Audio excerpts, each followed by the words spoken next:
Hello everyone, my name is Jen and welcome to the Book Refuge.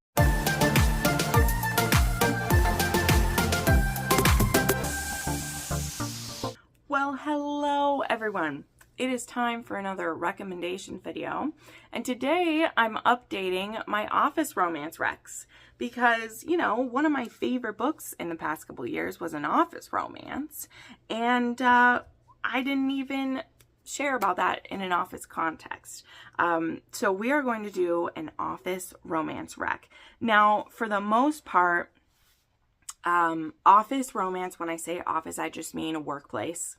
So these will not just be confined to, you know, a lawyer's office or, you know, doctor's office or anything like that. It will cover kind of anything that is in a work setting. But yeah, especially because the first one right off the bat we'll talk about is actually at a wilderness lodge. And that is a release that is coming very soon, which is called Mountain Boss by S.J. Tilley. I received an ALC of this, so I actually just listened to it yesterday all in one day.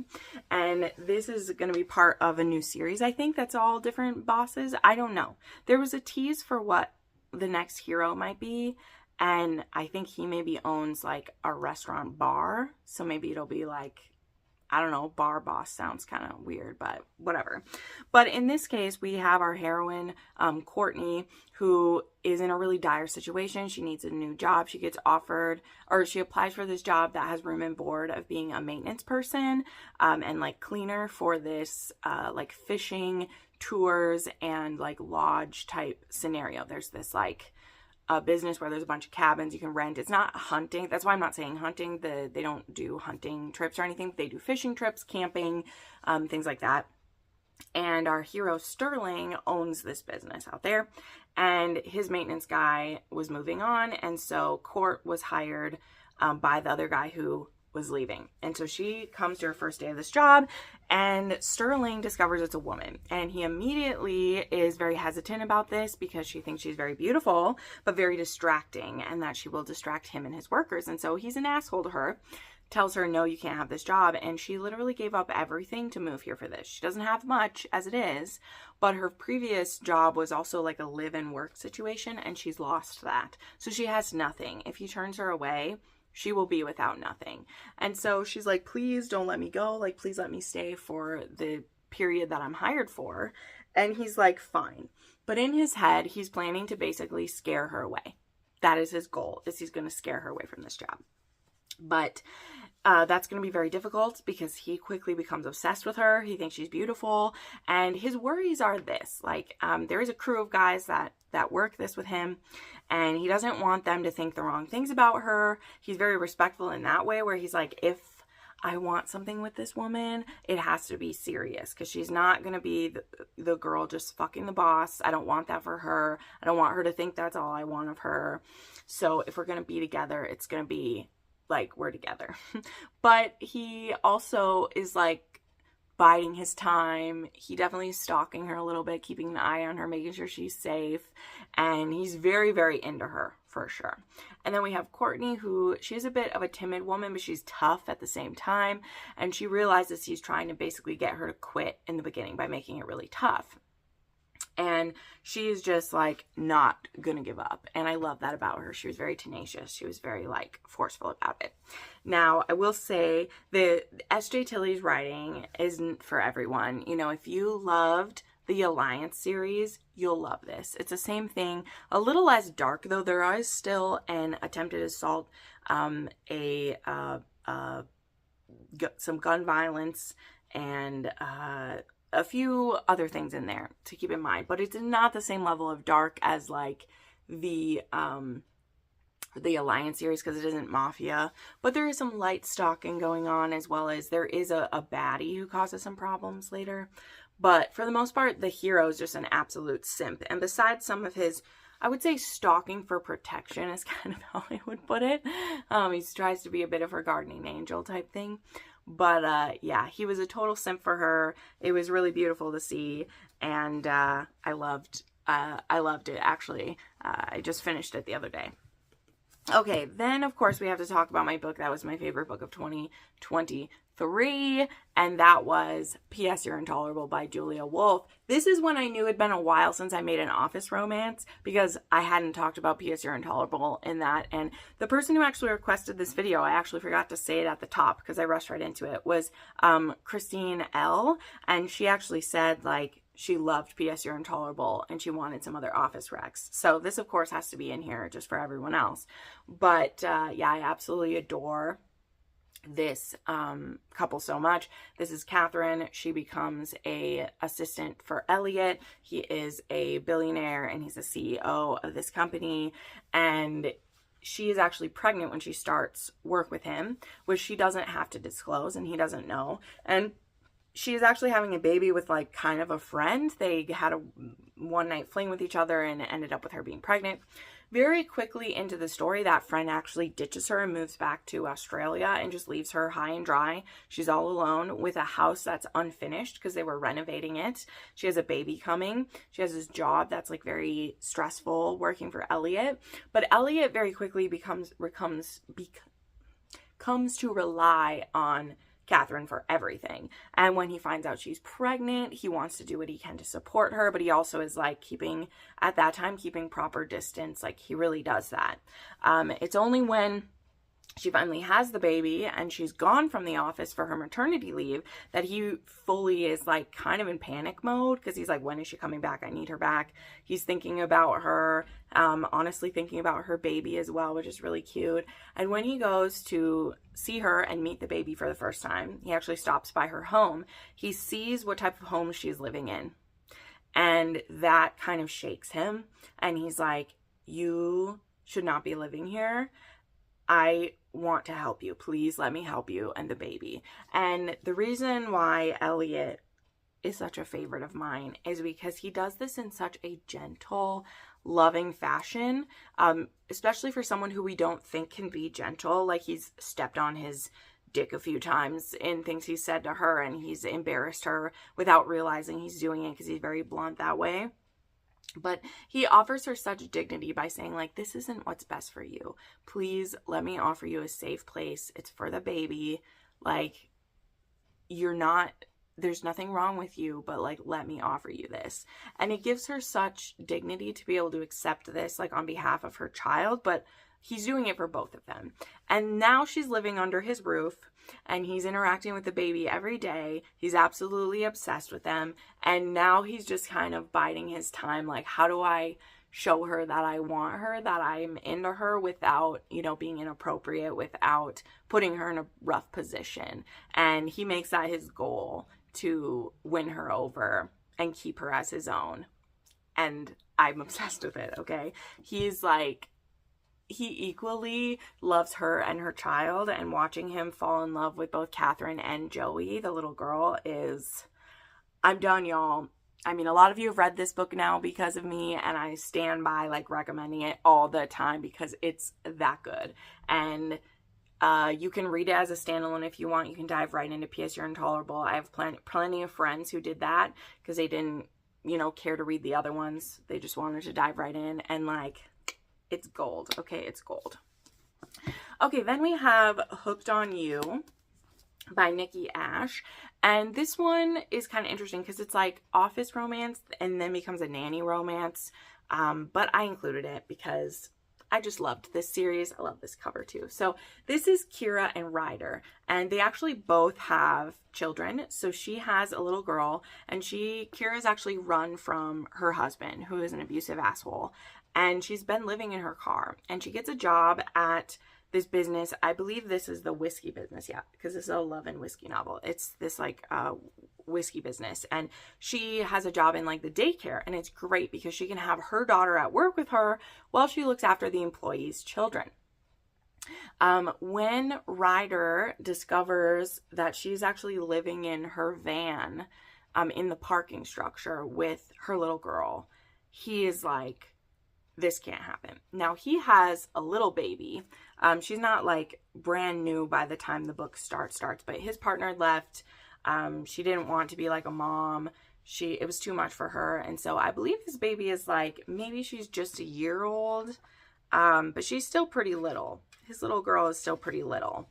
And when he discovers that Kira is living in that situation, he offers up his home. And when at the work situation, they don't have enough babies at the right age to like need her to be working at the office. His child is like the only one in that age group.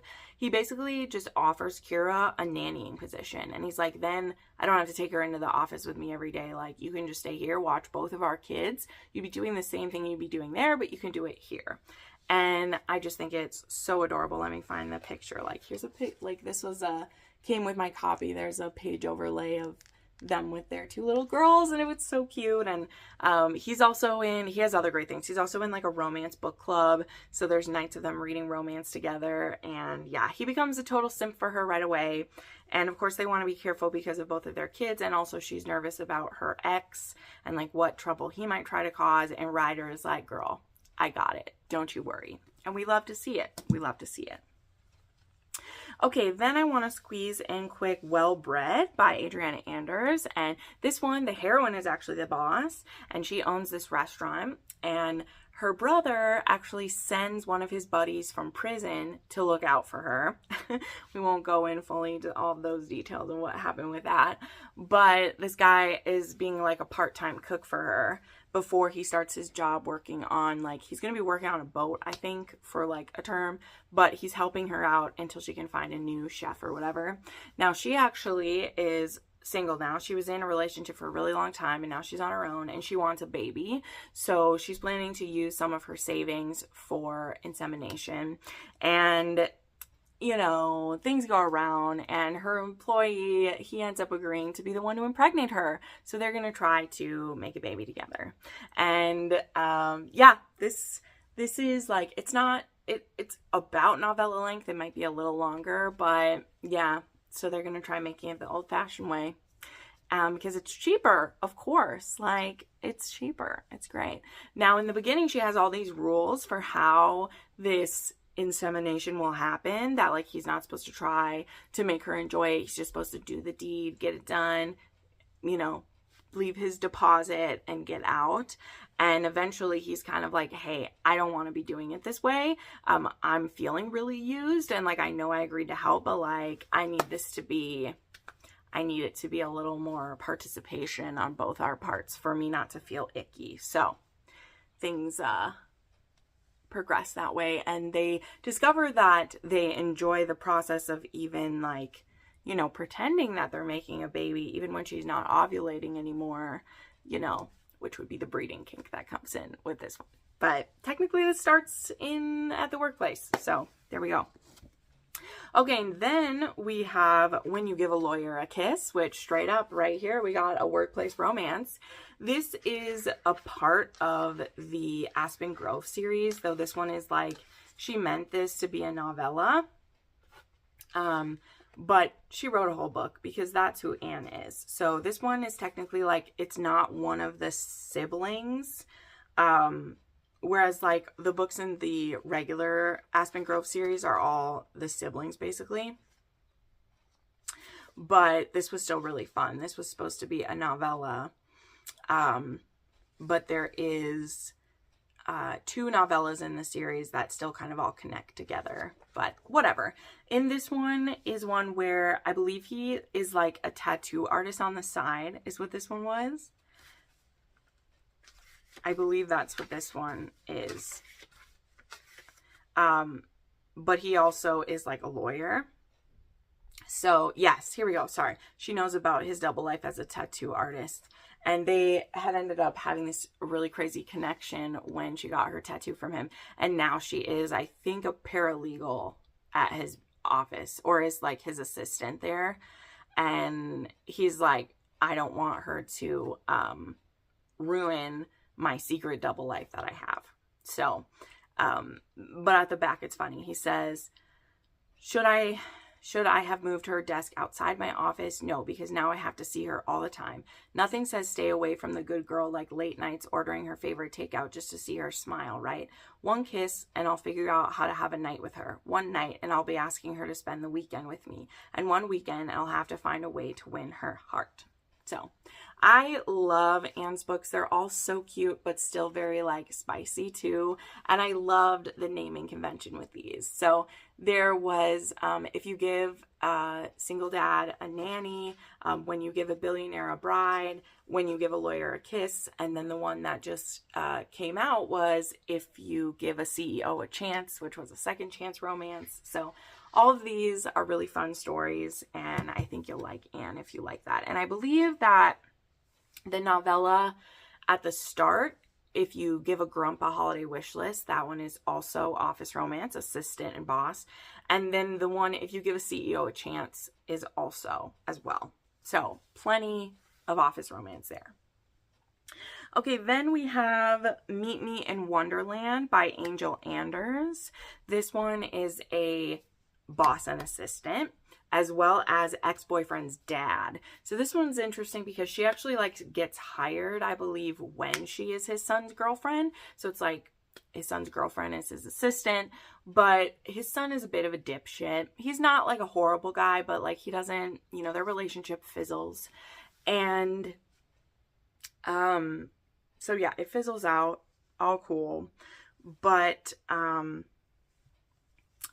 then when they are planning a retreat for, I can't remember if it's like partners or what happens, they go to this resort where there's supposed to be this company retreat, and the snow closes it out for everyone else. And they're actually stuck sharing a cabin for this weekend, and now they're forced to be around each other. There was already some chemistry that was there, chemistry that, of course, the dad and her were both ignoring while she was dating his son. But they've been broken up for a while. It's not like this happens and then they're jumping into bed together. Like there is a bit of a like break between it. And now when they're forced to be around each other, things really start heating up. So this whole series from Angel Anders, she's written some like taboo romances in this series that there's like brother's best friend, and there is a priest romance. Like she has some kind of subtle taboo romances in there. Okay, then we have Bass Backwards by Iris Adderley, and this one is wild. This one is not going to work for everyone, but this one is literally a like bribery situation where our heroine needs some time off, and Bill Marshall is her boss and she needs to leave, and he is like, no, you can't do that. And he's like, if you let me fuck you right now, I'll let you leave early. So that's literally the setup of this. And he not only fucks her, but I believe he fucks her in the ass too, and she likes it. And now he ends up offering, I believe, to literally like pay her more to have sex with him 1 hour a week, I think is what it is. Guys, I am not saying this is a good situation by any means, but it's hot and wild, and it does take place at the office. But just know this one, it's going to make you uncomfortable. But somehow they both fall in love, and now, you know, they're in a bit of a sticky situation about how they're going to go forward with it, you know? So there we go. Okay, then we have actually a historical here. We have The Finest Print by Aaron Langston. And this one actually takes place in like a newspaper shop. And our heroine, she wants to be a writer.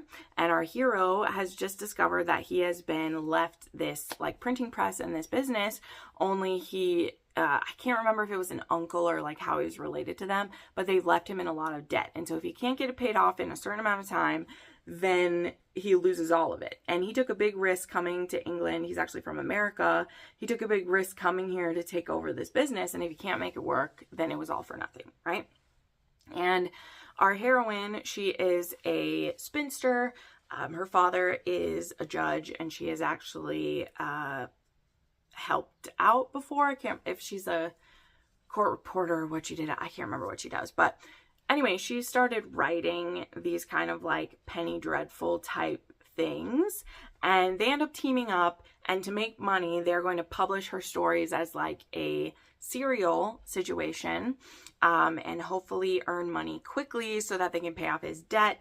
And then eventually she'll be able to like be a writer when she gains a bit of notoriety from writing these. So anyway, these two team up for that, and it's a bit of a forbidden romance between the two of them, and their banter is great, their chemistry is amazing, and Aaron Langston just writes a really beautiful romance, and these two, I just love them together, and I love watching them grow, and their romance was just, it was so sweet. I love it. I love it so much.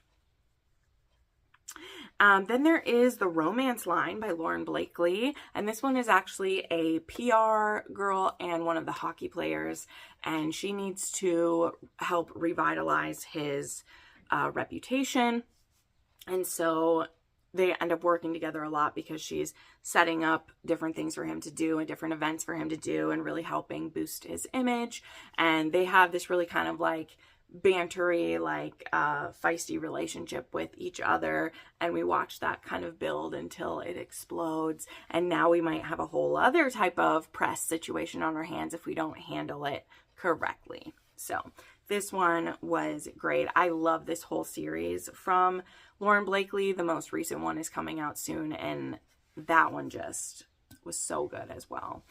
There's just something about this series of her specifically that the characters just do it for me. They're just fantastic. I love it. Okay, and then the last one here that is Boss Assistant is My Favorite Boss by Melanie Moreland. And this one is Alexander Bain, and our heroine is Magnolia. And he is quite the hard ass. There's some really cute, I'm trying to find one now. I got some cute page overlays for the two of them. So anyway, so she's a new assistant to him. She's an unwelcome distraction. She's snarky, witty, always smiling, and constantly putting him in his place. It makes him second guess his decision, and he dislikes that. But then their kind of like hate to love turns into kissing, and now they are working together and disliking each other until they don't, and then the fun begins, and HR has never been so entertained. And yes, there are a couple of funny scenes. Let me see if I can find this one where like they literally fall down on top of each other in front of HR. Here it is, right in front of the HR lady. They're like on top of each other, and it's so cute. There's also an adorable feisty cat that gets involved. We just love it. So this one is so fun. This is one of Melanie Moreland's like comedies. She also had the one that was a comedy, basically that was My Favorite Kidnapper, and then she did My Favorite Boss, and I wonder if she's going to do another My Favorite one, but this was just so sweet and funny and sexy, and yeah. She also has another office romance one that is a part of the Max renovation series. There is Rev to the Max, and that one is she becomes basically his like I don't know, his office woman there. He really needs someone to take over that, but he's so attracted to her, and he's very grumpy about the fact that he's attracted to her, and I love those kind of heroes for sure. So, okay, well, let's go ahead and wrap this one up. Those are some office romances that I just love and wanted to share. Let us know down below some of your favorites. I'll have some other office romances linked up here for you. And yeah, thank you so much for watching. I'll have links to all of these down below if you want to read any of them. And we will see you in the next video. Bye.